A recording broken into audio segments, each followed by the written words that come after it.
Good morning, everybody. It's Mike Kastelnik. Hope you had a good weekend and are ready for a even better week here. So, as always, what we want to do is if there's questions, concerns, problems, this is the time for us to talk about them. Anything that you are wondering about, I guarantee you other people on the system are wondering about that as well. So things that have gone well, that we'd love to hear about that. Things that you're having trouble with, we can certainly work with that and any questions. So while we're waiting, Missy, I see that we already have one question.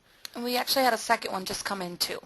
Super. So one question is, what's your opinion on getting do-it-yourselfers to move their dollars to someone to manage? So, guys, we've talked about this quite a few times in the last couple of months. So let's see what you guys have picked up. Do we work with do-it-yourselfers, guys? Can I see that in the answer box? Do we work with do-it-yourselfers?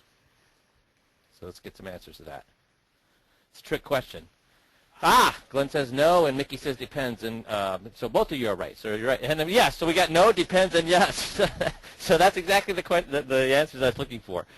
So with do-it-yourselfers, if they're a single do-it-yourselfer, we do not work with them. Why do we not work with a single do-it-yourselfer, guys? Why don't we work with a single do-it-yourselfer? Do you think you're the first person that's tried to get a do-it-yourselfer to move their money? No. And if they're still, because if they're still a do-it-yourselfer, that means that none of them had success, right? So and I always have somebody say, well, you know, once I got a do-it-yourselfer, well, congratulations. But we're not trying to get that 1 out of 10. We're trying to get 9 out of 10.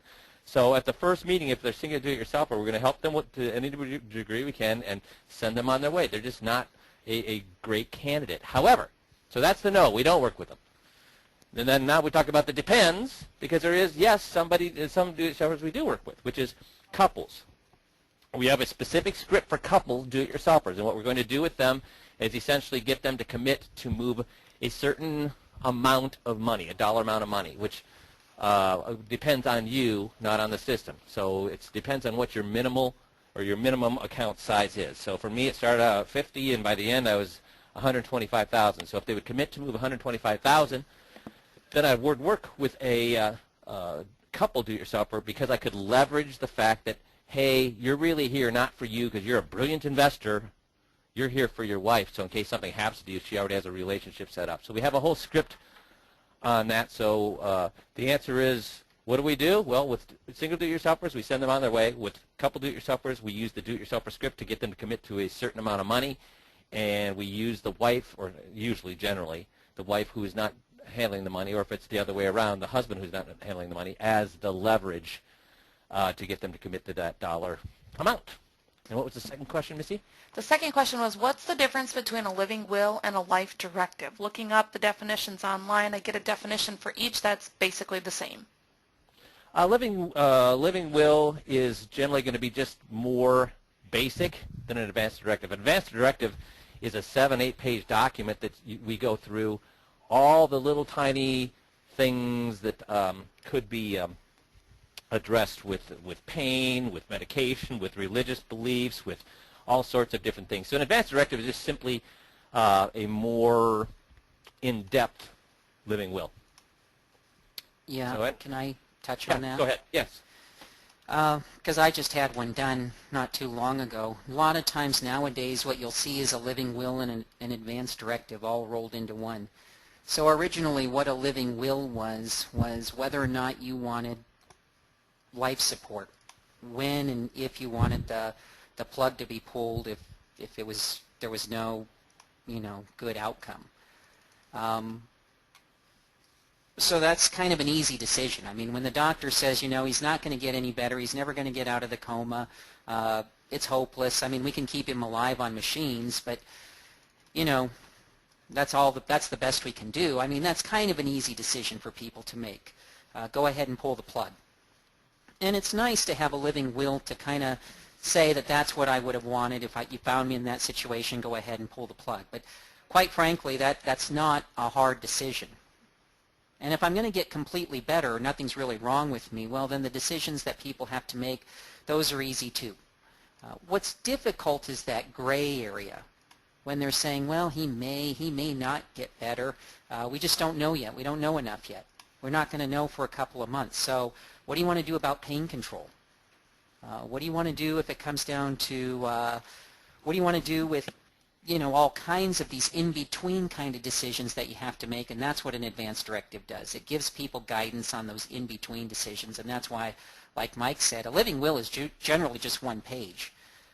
Do you want to stay alive or not stay alive? Do you want a feeding tube or do you not want a feeding tube? An advanced directive is going to be 7-8 pages long because it's going to talk about all those difficult decisions in between when we don't know if you're going to be okay or not. Perfect. So thank you for those questions, guys. This is a great format, so I'm sure everybody benefited from those. And then Jeff is going to handle the call today. He's going to actually walk you through the SAIL software, the Strategic Assets Income Ladder software. This is what we use at the third meeting to close people using our laddering strategy. So I'll turn the call over to Jeff. Yeah, and before we do that, I thought I'd start with a pointer. And I don't need anyone to participate in today's call because I'm going to be talking a lot about software, and I'm not really going to be spending a lot of time on how you present the software. But certainly if you have questions, just raise your hand or type them in, and we can answer them as we go. So don't think that you can't ask questions. Certainly ask questions and ask them as they come to mind, and we'll address them that way. But as a pointer, I'm going to ask a hypothetical question. On average, what percentage of people will go from an agreement meeting to a disclosure meeting? And the answer is about half. So the half of people that don't go forward, it's probably because they don't have money, or they decide that, I can't make that commitment. It doesn't matter what you showed me. I'm just not in a position to do anything right now. So those are the half that are not going to go forward. But about half the people are going to go forward. And if it's less than that, then give Mike or myself a call and we can kind of see what's going on or talk about what's going on. It's not unusual for you to get more than half or slightly more than half, but if you're getting a lot more than half, also give us a call so we can kind of make sure what's going on, because that's kind of what I want to talk about today, because I've gotten several calls from people that feel like they're in a bind. Of the half that decide that they are going to go forward, so these people say, yes, I want to go to the next step in the process, I want to go to the next meeting. What are they expecting will happen at that next meeting? And that's what today's pointer is all about. Make sure, guys, that you're setting the right expectations. So let me say that again. Make sure you're setting the right expectations for the next meeting, because here's what happens.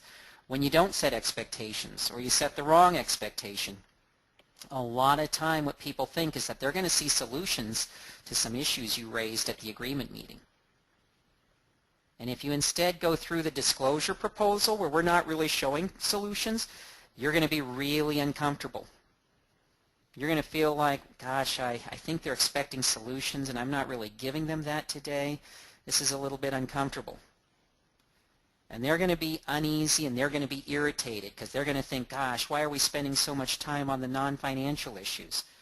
Why is it taking so long for this guy to get to the investments and get to the point? Let's move this thing along. And I've gotten several calls just in the last week or two where guys are saying, gosh, I'm not quite sure what to do at the next meeting because, I want to do the disclosure proposal, but when do I show them the illustrations or the solutions? Because I think that's what they think they're going to see next time. Or I get calls from people that say, the non-financial part, they sit there like, why are we going through this? They want me to move it along. And so I feel like I have to hurry through it or skip through it altogether or skip it. And that's because you're not setting the right expectation. See, setting the right expectation is what makes all the difference. What they should expect is that you're going to go through their current situation in more detail. Not that you're going to show them solutions, but you're going to go through their current situation in more detail. See, if they expect that you're going to look at their current situation in more detail to see what they do or they don't like, to see if anything needs shoring up, well, then it gives you the permission to go through everything, including the non-financial, and spend time on everything, especially the non-financial. And they're getting what they're expecting, so there's no sense of disappointment or no sense that we're wasting our time here on things that don't matter.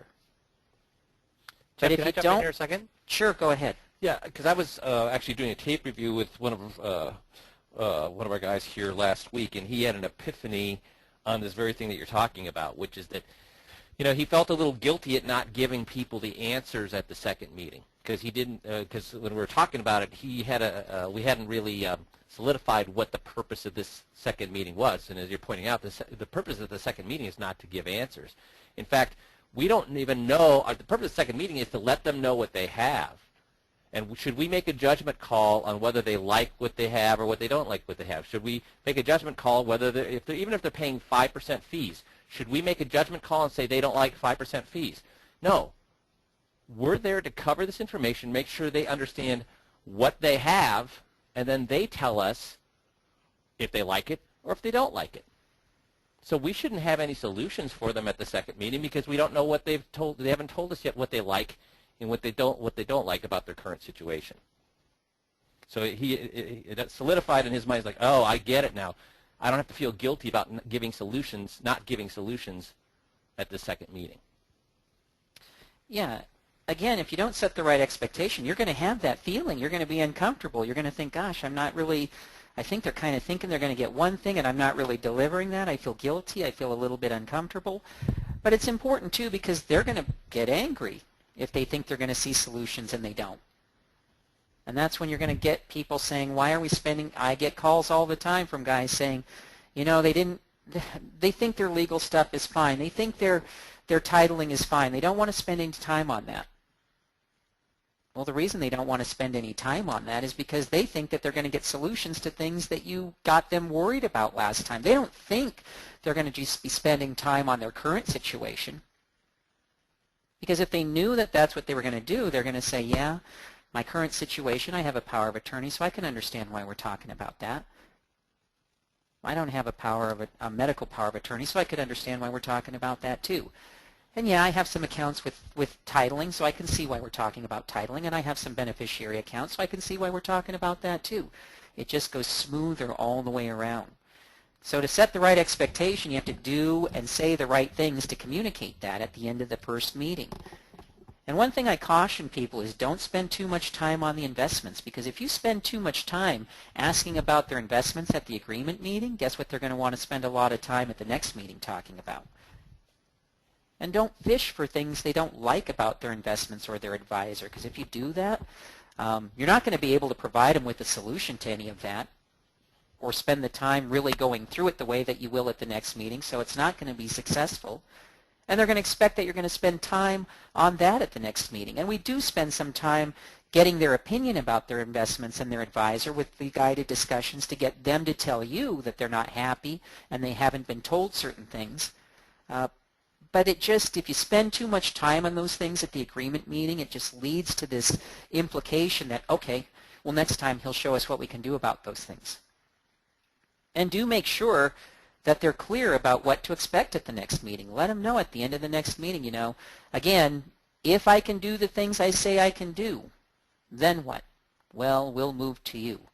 Great. If I can't, then you don't have to worry about it. But if I can, then what? Well, we'll move to you. Great. Then what I'd like to do is set an appointment for about a week out. I'm going to make copies of all the stuff that you brought in. I'll give you back the originals. And then I'm just going to take the time to really pour through this information and get a feel for where you're at, because I haven't really had the time to do that. I always say we're going to kind of pour through things with a fine-tooth comb, lay the facts on the table, and let the truth rise to the surface. And again, if you're happy with everything, then what? Well, we stay where we're at.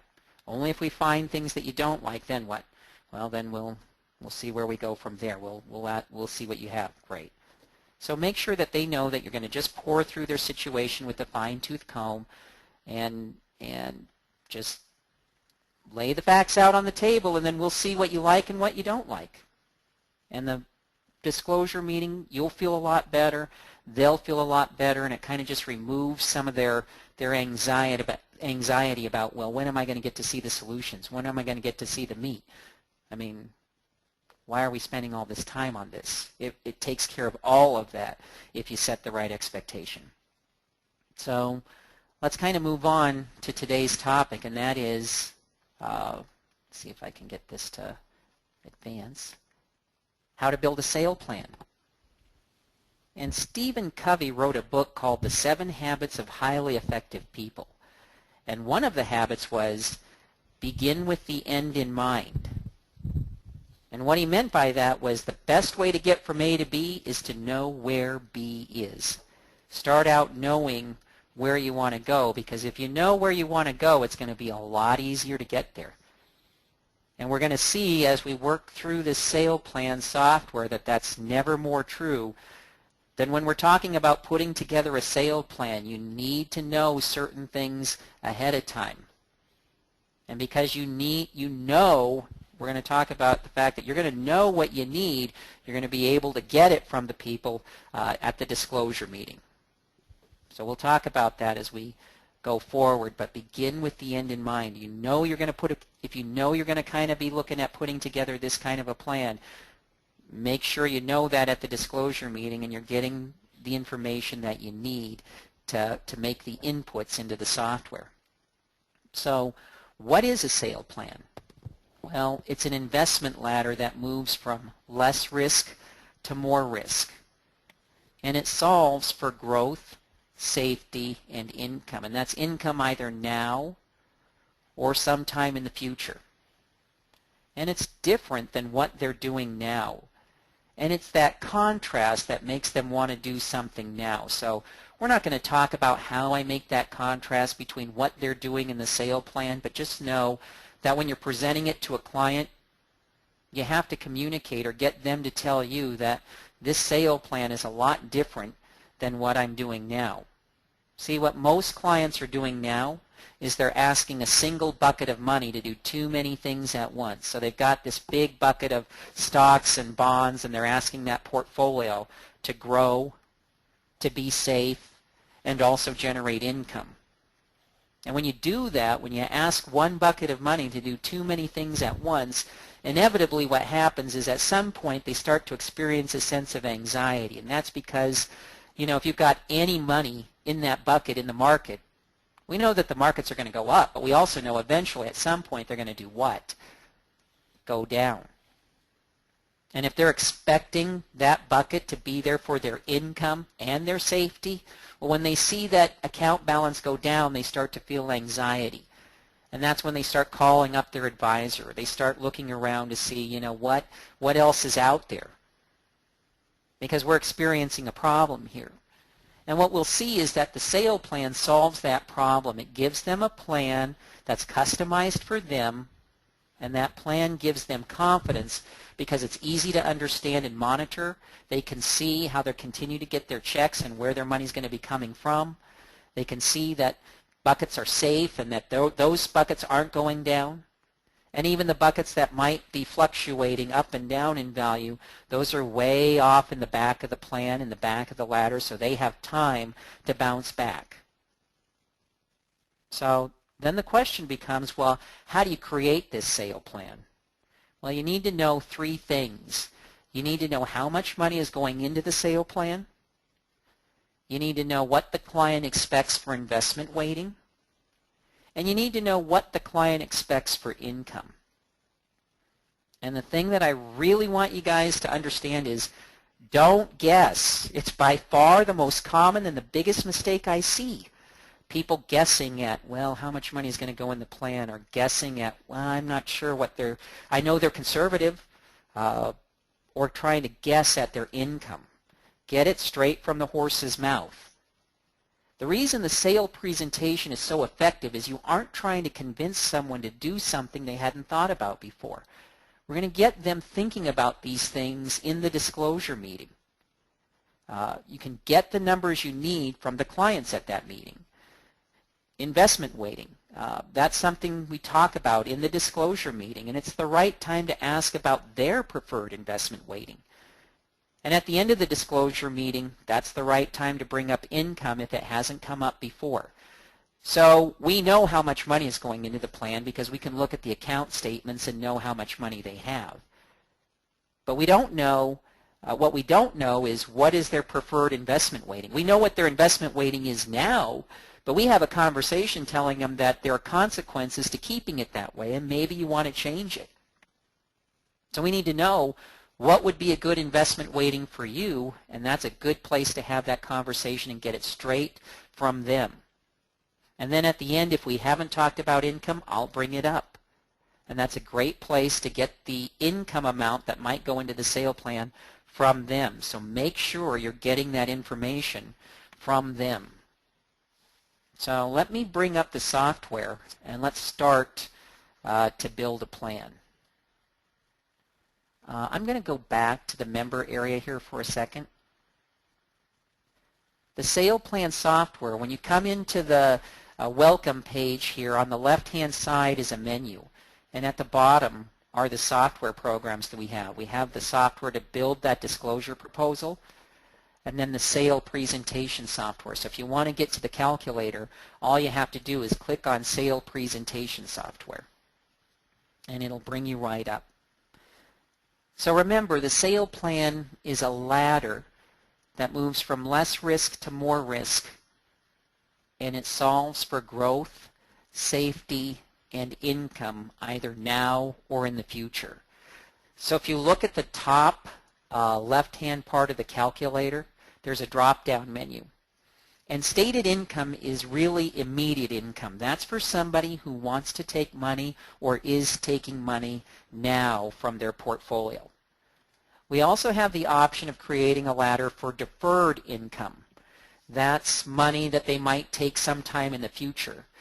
A good example of somebody who might want to take money in the future is you might meet with somebody who's 63 years old and they tell you, well, we're planning on retiring when we're 65 or 66, and then we're going to tap into that portfolio. So we're not taking money now, but one of the reasons we're here is to kind of figure out how should we be pulling money from our portfolio when we do retire in a year or 2 or 3. So that's deferred income. Stated income and deferred income are by far the two calculators that you're going to use 99% of the time. There are a couple of other options. There's maximum income. I don't like that calculator. The only reason I don't like that calculator is it's designed to answer the question, well, what's the most I can take from my portfolio? We'll talk about that a little bit later, but I really like to get people nailed down on a number, and I kind of know what the most you can take from your portfolio is. 6% is kind of the limit of what you can reasonably expect to take from a portfolio. So once you get above that, you start running into some problems, or you start running into this risk of running out of money. So I kind of know that, so I really don't need to use that calculator. And again, we'll talk about why, but I like to nail them down on a number. Growth only is really for people who say, well, I'm never going to touch this money. It's for the kids. Or I have no plans whatsoever to touch this money. I'm just going to grow it. So you may run into situations where you might put together a growth-only plan for somebody. But I like to ask a question when we talk about income to make sure that growth-only is really a reasonable option. Now, the question I like to ask is, I know you're not taking money from this portfolio now, and I know you don't have any plans in the immediate future to take money from this portfolio, but is there any chance that you might want to take money from this portfolio, say in the next 10, 15 years? And almost always they say, well, yeah, I mean, there's a chance. I mean, we're not planning on it, but yeah, I mean, we would want to be able to if it came down to that. So now we're not talking about a growth-only portfolio. Now we're looking at deferred income. But you may find that you're going to use a growth-only portfolio from time to time, but by far the two scenarios that I'm going to talk about today are taking money now, stated income, or taking money sometime in the future, which would be deferred income. So let's start with taking money now, stated income. Okay? I need to know the client's name, so not having a real client, let's just call this John and Mary Smith. The next thing I'm going to input is the client age. Now sometimes people will tell me, well, they're different ages. I mean, what age should I use if the husband's 63 and the wife's 61? Well, it really doesn't matter that much. You'll see as you start to put together these plans that the age of the client is probably the least important input here. So you can put the average age, or what I would probably do is put the age of the oldest. So if one's older than another, then go ahead and put the age of the oldest or average the age. So The husband's 63, the wife is 61. I'd either put 62 or I'd go ahead and put the husband's age at 63. The principal amount is what's going to go into the sale plan. Now, here's where I sometimes bump into some questions from advisors. Advisors will say, well, they have an IRA that they don't want to, or a 401k, they're not retired yet, and they have to work there for a couple of years before they can move it, so that's off the table. They also have these CDs that aren't going to come due for 3 years, so that's off the table. The only money that they have right now is this joint brokerage account with $100,000. So I'm assuming we're going to build a plan with $100,000. No, we're going to build the plan with all the money. And we're going to kind of figure it, does that mean all the money's going to go into annuities, or all the money's going to go into managed money, or all the money's going to go into your preferred solution? No. But we're going to use all the money they have, and we may end up taking some of the money. If they're dead set on keeping some of their investments, we'll plug them into the latter. But we're going to put all the money that they have to go into a plan into the plan. So use all their money. The only money I ever back out is their emergency fund. So let's say they have $30,000 in checking and savings, and that's kind of their emergency fund. I'm not going to use that in the sale plan. But I will use all of their brokerage accounts and all of their retirement accounts in the sale plan. So let's talk about somebody who has moderate savings of, say, $300,000 total. And Jeff, I'm just going to stop just a minute. So Sure. including income-producing real estate investments, do you also use that in that number? No, I don't. The only thing I use in the plan, and I've had this question a couple times from people that have been going through the agreement meeting. When you're going through the agreement meeting and you're going through the investment statements, the first half of the meeting is deciding whether or not you want them as a client, and then the last half of the meeting is deciding whether or not they want you as an advisor, or whether or not they're willing to make a commitment to you that they could use you. They're not just kicking tires, and yes, they could and would and will use you if it turns out that certain things are happening. So how do I know if I want them? Well, it really comes down to a couple of things. One, do they have money? And I find out whether or not they have money from their investment statements. But the other thing I'm looking for is it easily liquidated? So if they have stocks, bonds, mutual funds, variable annuities, preferred stock, REITs, it's a phone call to liquidate those things. Is it a phone call to liquidate a vacation home? No. Is it a phone call to liquidate investment properties? No. So I know that that stuff is off the table. And if that's all they have, they're not a client for me. Now, if they have that, but they have other things that are easily liquidated, then yeah. If those other things add up to enough money that I think it's worth my while to make them a client, then yeah, I'll go ahead and move them forward. But all I'm going to put into the sale plan are those other things that are easily liquidated. So no vacation homes, no primary residences, no investment properties, no promissory notes, nothing like that goes into the sale plan. And really, you'd look at the investment property as just other income, like pension income, Social Security income, whatever income. So that would lessen what you would need to pull from the your calculation from the sale. Yep. Yeah. That's exactly right. Yeah, it might affect how much income they have and how much they need to pull from their portfolio, but I'm not going to put it into the sale plan. Right. Here's the real place where guys start to run into problems, investment weighting. And again, this really should never, ever be a problem. But a lot of times, guys will say, well, I'm not sure what their investment weighting is. I know that they're moderate. I know when we talked, they said they were moderate. So then the question I always ask you is, well, what does moderate mean to them? I'm not sure, but they said that, they wanted to pull back some. So what does that mean? They're 90% in the market now. They say that they want to pull back some because they understand that that's a problem. Pull back how much? Well, let's say, how about, let's just put 40% in the market. 60-40. Is that what they said, or is that what you say? Well, that's kind of what they said. I think that's a good guess based on what they told me. Now, here's the problem with that. It's okay to make a guess, but it's not ideal to make a guess. And here's the reason it's not ideal to make a guess. What if they look at this plan and you said, well, 60-40, and they think, gosh, 60 is kind of high. Do you think they're going to think, well, we can go back and have him change the plan, or do you think they're going to think, that plan is too conservative for us, maybe we should look around some more?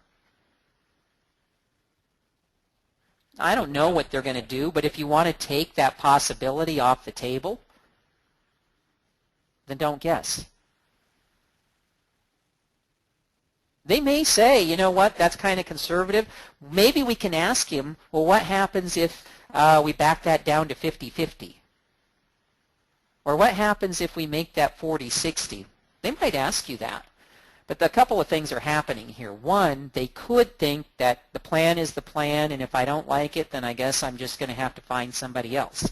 That's a possibility, and I don't like to even have that possibility anywhere in their mind. So I don't like to guess. The other thing that happens is they'll think, well, what would it look like 50-50? Or what would it look like 40-60? So guess what you have to go back and do? Build 2 more sales. And now you're doing this back and forth where you're having all these meetings just fine-tuning and tailoring the sale plan. And I guess my point is you can avoid all of that by having this discussion at the disclosure meeting. Remember, I said that the sale plan and the presentation is so effective because I'm not putting a plan in front of them that they'd never ever thought about before. I'm putting a plan in front of them that they had kind of thought about, we had kind of talked about last time, and yeah, this kind of fits the parameters of what I asked for, and this kind of fits the bill, so yeah, let's just do this. This looks good. This is what I asked for. Let's go ahead and do this. So when I get to investment weighting in the disclosure meeting, and I'm not going to spend a lot of time on this, you guys can go back and listen to the audio or look at the script for investment weighting on the website. But one of the things I'm going to ask them is, this is what your investment weighting is. This is what economists say it should be. Now here's the problem if you leave it where it is. These bad things can happen. So then they tell me, yeah, this is not a good investment weighting for us. We need to make some changes to our investment weighting. Okay, great. Now when we talked, you said you were moderate, but this is what economists say moderate means to them. But it's not their money, it's yours. What do you think? Economists would say for somebody 63 years old that a moderate portfolio would be 110 minus their age. So that would be 57%. What do you think is a good percentage for you? It's your money. Ultimately, you have to make the decisions about what you're comfortable. What do you think makes sense for you? 57 sounds about right. Or, maybe we want to be a little bit more conservative. 50-50 would probably be better for us. And here's something that typically happens. The husband will say, well, I think we can go, I'm more aggressive than that. I think it's okay to be 60. And the wife will say, geez, that's too much for me. I'm not comfortable with that. And then I can ask right there, well, marriage is about compromise. Is there any way that you guys can kind of compromise on this? Well, I'd be willing to go up a little if he'd be willing to go back a little. And he'll say, well, I could probably go back a little. 50% is kind of in the middle. That's something I could live with. And the wife will say, yeah, I could live with that too. So then I can ask them, so 50%. So if I came back with the plan that had about half your money in the market and half out, is that the kind of plan you'd be looking for? Yeah, that's kind of the plan we'd be looking for.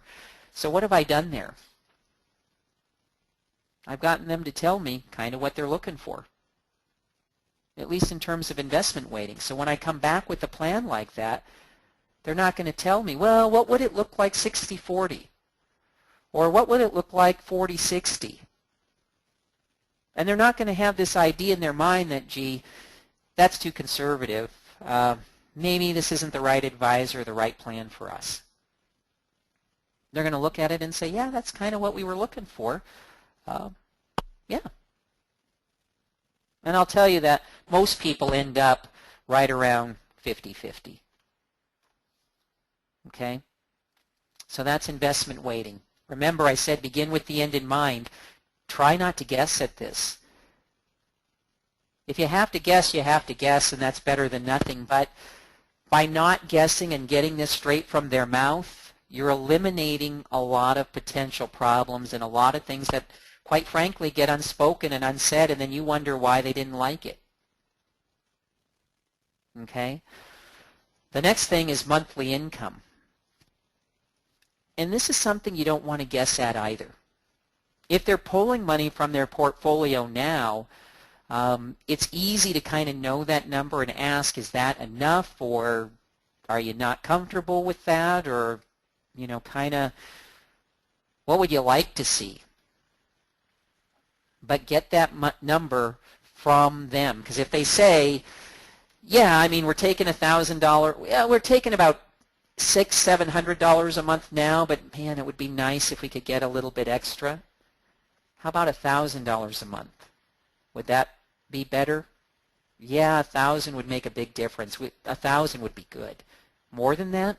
No, 1,000 would be good. So if I came back with a plan that was 50% in the market, 50% out, and gave you that $1,000 a month, is that kind of the thing you'd be looking for? Yeah, that's what we'd be looking for. So again, what have I done there? Gotten them to tell me exactly what they're going to be looking for at the next meeting. And if I deliver that, then they're going to be all the more likely to go ahead and implement that. So let's say they want that $1,000 a month. There's another drop-down menu for need income for. And you can see that you can do 5 years, 10 years, 15 years, or 20 years, but you'll notice that if you've ever talked to me or if I've helped you with these, you know that 99.9% of the time I do 10-year plans. Now sometimes the question becomes, well, what if they're young? What if they're in their early 60s like John and Mary Smith and they could live to be 85? That's another 22 years. Why are we only going to build a 10-year plan for somebody who might need income for the next 20 years? Well, the reason we're only going to do a 10-year plan is because that's really kind of the bite that they're familiar with. See, if I did a 15 or a 20-year plan, they'd think, I'm committing to this for 15 or 20 years. Do I really want to make a 15 or 20-year commitment today? And that's when they start to balk. But they're used to 7- and 10-year contracts, both on the annuity side and the variable annuity side, and being long-term investors, they know that they're not going to just be in something for 3, 4, 5 years, that they might be in something for 6, 7, 8 years. Whether it's a mutual fund or a bond, that's a comfortable time frame for them. But to go beyond that starts to be uncomfortable. And what you'll find is I can build a 10-year plan and at the end of 10 years turn around and do it all over again so that they've got a plan for 20 years. And if they're still alive, we can turn around and do it all over again for another 10 years for a total of 30 years. So the fact that I'm only doing it for 10 years doesn't limit the kind of planning that I can do or the number of years that I can plan for. I'm only doing it 10 years for their benefit because that's really the farthest kind of time frame that they're willing to look to. So don't do 15 or 20-year plans even for young people. Because what starts to creep into their mind is, do I really want to commit for that long? Even though you're not really asking them to commit for that long. The plan has a lot of flexibility in it. We can change on a dime. But that's not what they think when they see 15 years, 20 years laddered out into the future. So do 10-year plans.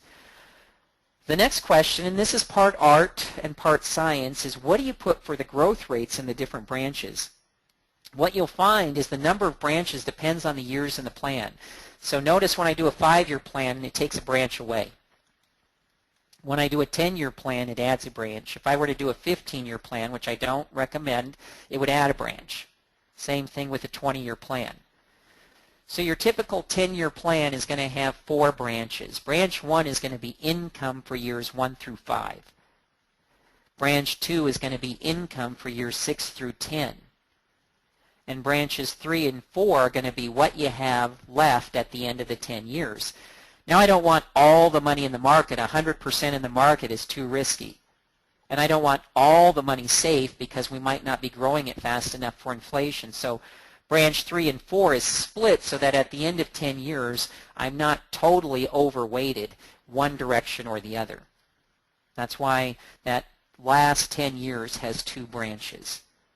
But people always say, well, what growth rate should I use in those different branches?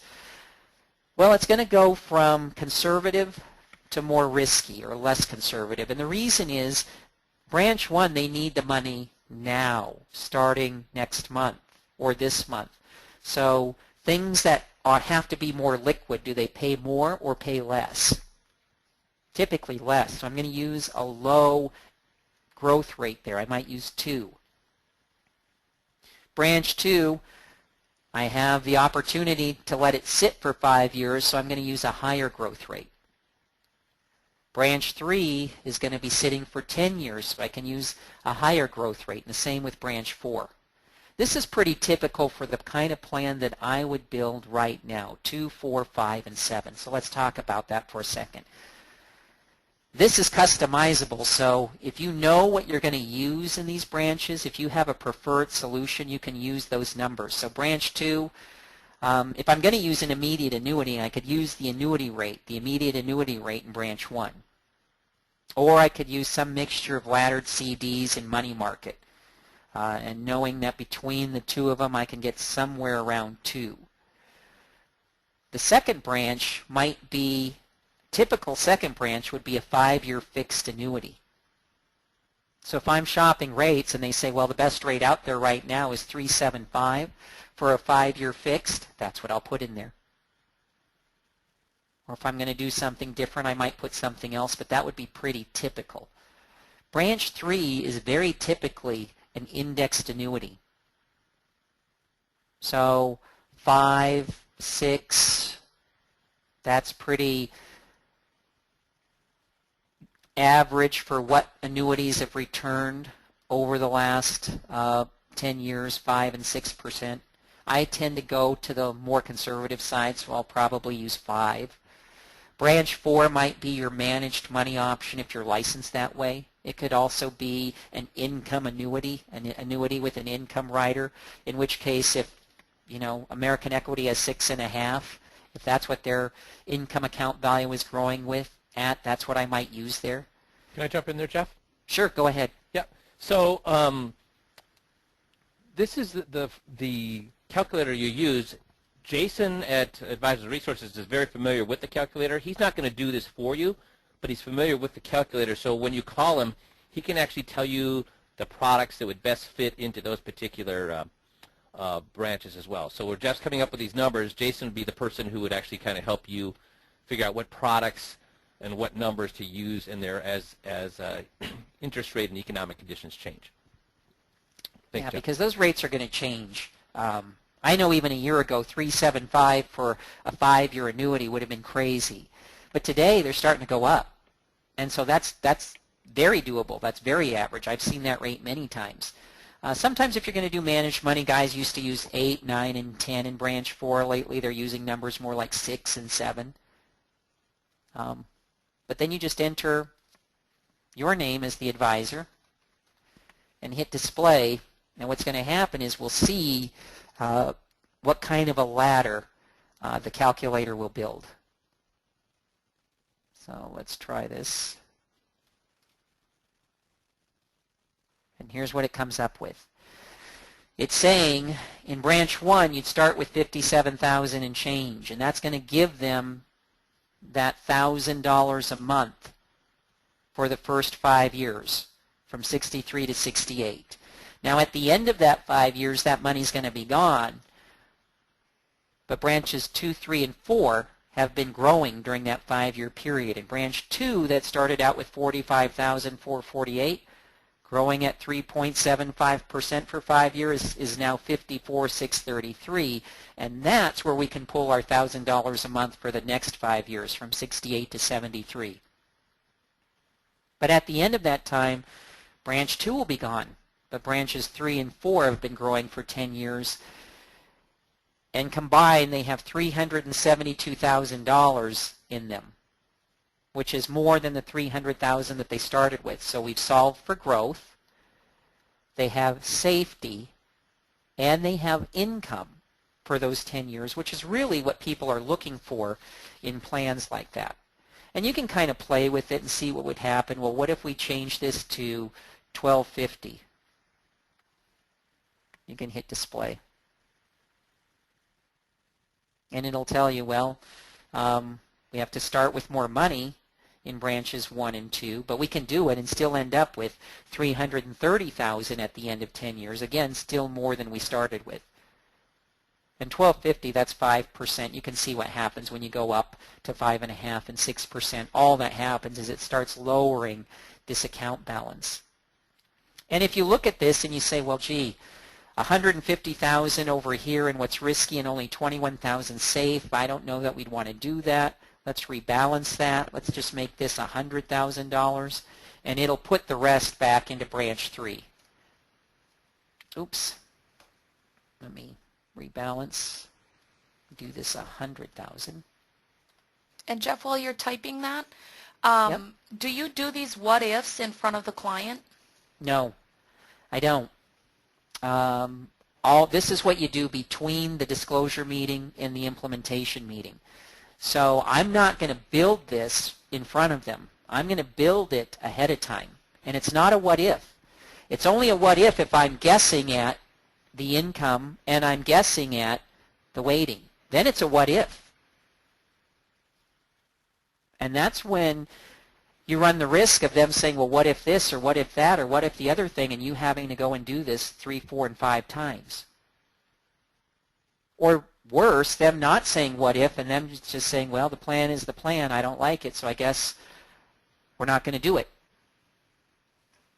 Let's keep shopping. Let's keep looking.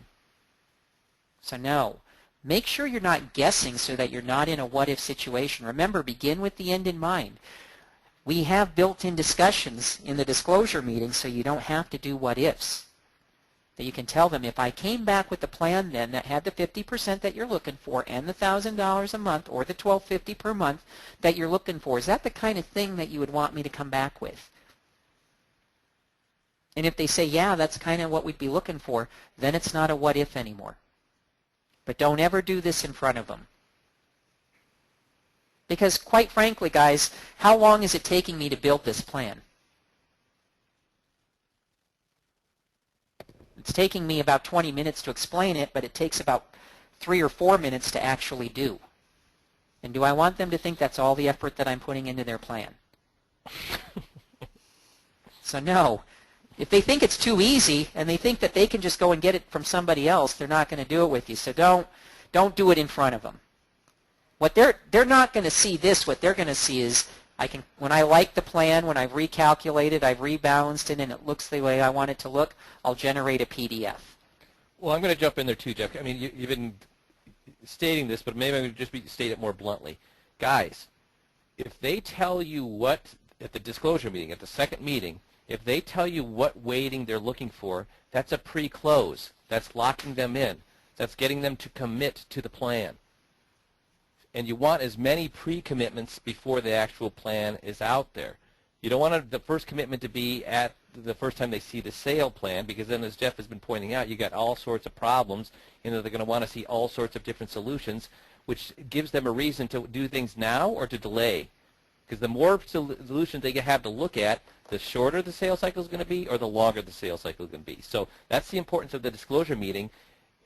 Them giving you exact percentage, you both agreeing, not just once, but 3 or 4 times on the exact percentage that they feel they want in risk versus how much they want in growth and also on how much income they need. Those are all pre-closes, so that when you get here, they're already pre-closed instead of this being the first time you're asking them to make a decision. Sorry, Jeff. No, that's perfect. That's why I always say, begin with the end in mind, because you know what? They still may like the plan even when you guess, but there are too many other variables that I just would rather take off the table and not have to worry about, so don't do it. What I found from experience is it's better to show them the plan that they asked for and show them how it's laddered so that they have the growth, safety, and income that they're looking for. And when you present it that way and contrast it to what they're doing, they say, you know what, this is a much better way. It gives us the money we're looking for. That's how much we want it in the market. That's how much we want it each month. I don't see any reason not to do this. Let's do it. And they don't feel the need to shop because it gives them everything they've asked for and everything they're looking for. So this is what they see. They see a one-page illustration that shows them what they're getting per month, how much they're putting into the plan, and what the weighting is. Now the weighting changed because I rebalanced. But if I hadn't rebalanced, it still would have shown the plan at 50-50. So let me get back to the software if I can. And Jeff, a couple other questions came in. Sure. How do you show maintaining purchasing power and rising income? What if the income needs change in that 10-year period? Yeah, that's a good question. Let's do that. Let's look at that real quick. A lot of times the question comes up, what about inflation? So let's do this. See if I can change this. Back to our original. Or we can leave it here. I guess it doesn't matter. So let's look at that.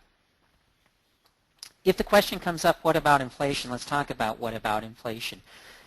They're getting $1,000 a month for 10 years. And at the end of 10 years, they have $372,000, $372,445. Now they started with $300,000, but it's grown to $372,000.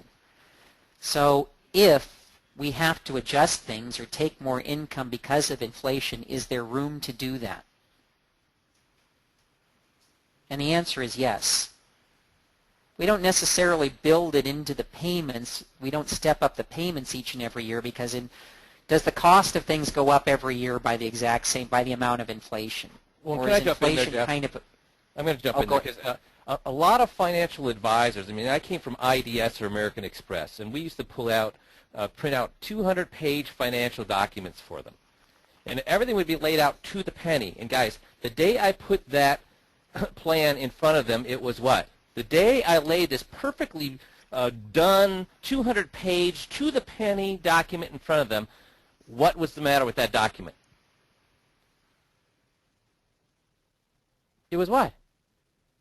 It was no longer valid because here's the thing. It was out of date, Mickey. Exactly right. It was out of date because here's the thing. Did the inflation rate that I choose, was that going to be what if I chose 3%? Was it going to be 3% going forward? It was going to be exactly 3%? No. How about the rate of return that I gave? Was that going to be exact going forward? No. Everything that I put in there was what? Guesses. Educated guesses, but I don't care how educated a guess you have. It's going to be different going forward. So trying to lay out a plan that gives them exact numbers going forward is a worthless task because the day you put it on their desk, it's already out of date because it's not valid going forward tomorrow. So what Jeff is pointing out here is we have growth here, but do we need to have an exact number of growth? No, we need to show them that, yes, your money is going to be growing, so in the future, when you're going to need more money, we're going to have more money to draw from. Yeah, and that's the point. For them, it's we have growth, therefore we have room to grow your income as well if we need to, if inflation becomes a problem. You said there was another question, Missy? I actually kind of combined those together. So the other Okay. one was, well, actually another one has come in we can ask. Do prospects change their weighting or the income that they need out of it pretty often? No, not if you get it from them. They do if you guess. But if you get it straight from them, they don't. Because they're having that conversation and they're settling it in their mind, and that's what they're settled on. Yeah, and if you go through the disclosure script, you're going to see that they don't just tell you that once. They don't tell you that weighting once. They tell you it 3, 4, or 5 times, so that they are convinced that. And when you present the sale, you're going to say, so as we discussed at the disclosure meeting last time we got together, this is the weighting that you asked for. Remember? And what are they going to say? Yeah, no, because we draw a little bell curve and we get their commitment on exactly what that weighting is. And so when you have them recall back to what they already committed to, again, that pre-close, they're not going to change that because they're like, oh, yeah, I remember, I asked for that. Yeah, you're having the conversation, so no, they don't change. They never change it. If they tell you, they could change it if you guess. Let's take a quick look at deferred income. Let's say you're talking to somebody who says, well, I'm going to retire when I'm 66. You'll notice that everything is the same. The name, the age, the principal, the weighting, the income. The deferral period is just asking you when are they going to retire, how many years until they actually start pulling from the portfolio. So if you're meeting with somebody who says, well, I'm going to start pulling money out at 66, and I think besides my pension and my Social Security, I'm going to need maybe $12.50 a month from this portfolio, but that's 3 years from now, then I can just go ahead and plug in the deferral period, and it adjusts for that. It has it growing for 3 years before it starts liquidating each of the branches. And I'm going to jump in here again, Jeff. The importance of using the sale, now that he's talking about the deferral, is a lot of guys say, why can't I just, my clients aren't drawing income, and Jeff touched on this earlier, but why do you think, guys, it's important to convince the people that they need the sale versus somebody saying, well, I really don't need this, I'm just looking for the best investment possible, and then you wailing out a great annuity for them? What's the difference between somebody says, I don't really need the income, Jeff, so I'm just looking for, to get the best return on my money. Why would you still want to show them the sale, even if that's what they said? Because it's still giving them the growth, safety, and income that they need. And, like we talked about, somebody who says that, I'll always ask the question, I know you're not going to use this money, but is there any chance that you might want to draw money from this portfolio in the next, say, 10, 15 years? And we have to do that, guys, because here's the thing. If you just get into it, show them the best product possible, what will they do with that information? Where can they get that product? They can get it back from their current guy.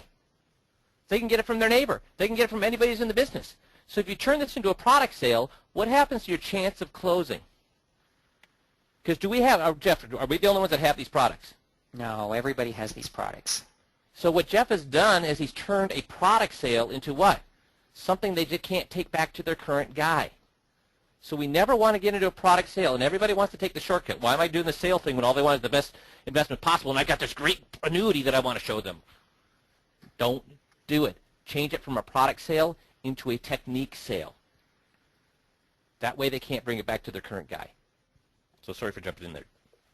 Well, last thing that I want to talk about, too, is sometimes people will say, well, what about the income annuities? Where do they fit? Where do the income riders fit into the sale plan?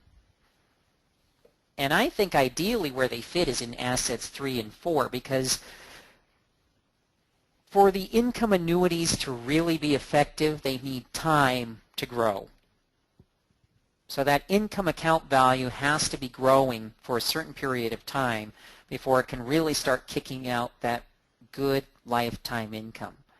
And what the sale plan does is it gives those time to grow, because they've got the assets in 1 and 2, branches 1 and 2, that they can draw income from, and that leaves 3 and 4 sitting, not needing to be touched. And how do we know they don't need to be touched? Because they're getting the income they need from branches 1 and 2. So this is ideal for income annuities in the sense that it gives them that time to grow. They know they're going to have that 10 years of that income account growing at 6.5 or 6.7, whatever the product is that you're using.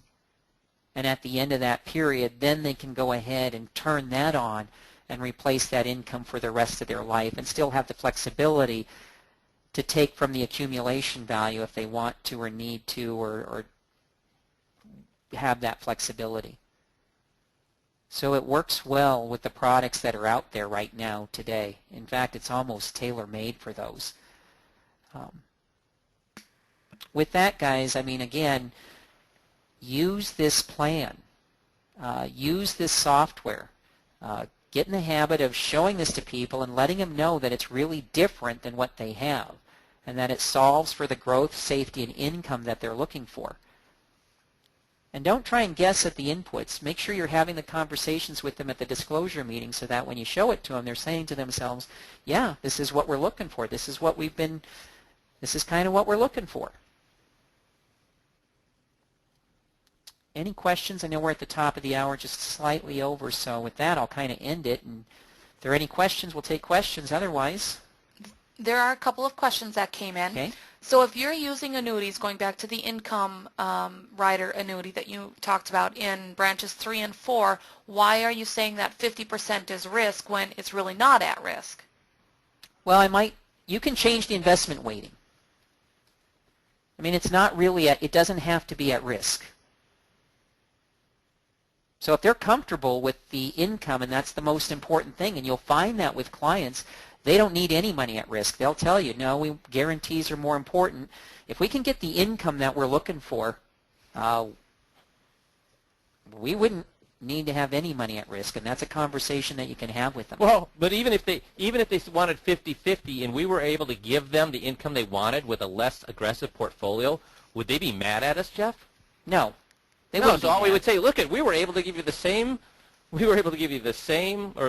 give you the income you wanted and keep you well below the risk that you had before. So that's not a negative thing. That's a positive thing. Did Missy, other questions? Yeah, another one, where does RMD come in? RMDs, what you'll find, it depends. What I find is with RMDs that you can build the plan to cover the RMDs. Most RMDs, when they start at age 70, they're somewhere between right around 3%, and as they get older, it grows until finally, when they're in their mid-80s, it's right around 4.5%. But the sale plan can absolutely support those kinds of withdrawals. In fact, what you'll find with the sale plan is that oftentimes, you can run the numbers, but oftentimes you'll be able to pull more from the sale plan than you would from just one big bucket of money because of the way it's structured. But RMDs are not a problem. If they have to take RMDs, you can build the sale plan to accommodate their RMDs, and it has the flexibility.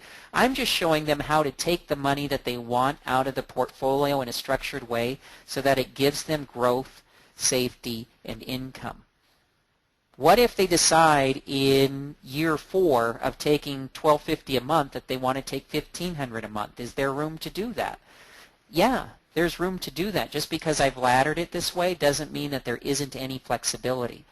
So absolutely, there's the flexibility to take RMDs and even build them into the plan if that's important. But there's nothing that we're doing that prevents them from taking an RMD or throws a wrench into RMDs. A lot of times what I'll explain is, are there any disadvantages to laddering? In other words, does laddering cause you to not be able to take your RMDs? Does laddering prevent you from putting money in the market? Does laddering prevent you from pulling any money out of your portfolio or taking income? No, there's no disadvantage, or there's nothing that laddering does that throws a wrench into anything. So RMDs are not going to be a problem ever in any kind of a laddering scenario. So don't worry about it. If you're worried about the number matching the RMD, you can make that happen. I can change that number anytime I want. And Jeff, we have a couple of questions from insurance-only guys. How would they be limited using the sales software? They're not limited at all. Mm-hmm. Annuities fit into the sales software. Like Mike talked about, you might be showing them a solution that doesn't have any money. I might change that 7% to 6.7 because I'm going to show them an income rider annuity, and that's what Aviva's current rate is, 6.7%. So absolutely, they can use the software just the same as anybody else because the calculator doesn't even assume that it's any kind of an investment. It doesn't assume that there's any money in the market. It just ladders it out and gives you the dollar amounts that go into each contract so that you know that it's going to work out for that growth, safety, and income. And this is your favorite, Jeff. How do you handle situations where they want more money than their portfolio can handle? Yeah, and that's a conversation, and that's why we always have the income conversation at the end, because you're right. The laddering software can help people take more than they would normally take or be able to safely take. If you run a Monte Carlo, you'll always do better laddering than you would in a single bucket of money. That's a discussion for another time, but let's say they want to take 10% out of their portfolio. Is there any way that I'm going to make this, is laddering going to enable them to take 10% out of their portfolio each and every year for the next 20 or 30 years? The answer is no. So the appropriate time to have that conversation and let them know that that's just really not going to happen is when you have the income conversation at the disclosure meeting. Guys, you know that they can't pull out 10%. And Jeff, you've seen that, haven't you? Yeah. Yeah. So this isn't a magical. This isn't a magical thing that can create a portfolio where people can pull out 10% without worrying about running out of money. It's just the most efficient way of pulling out the money. Yeah, that's exactly right. It's the most efficient way to pull out money. It's not a way to turn somebody's straw into gold.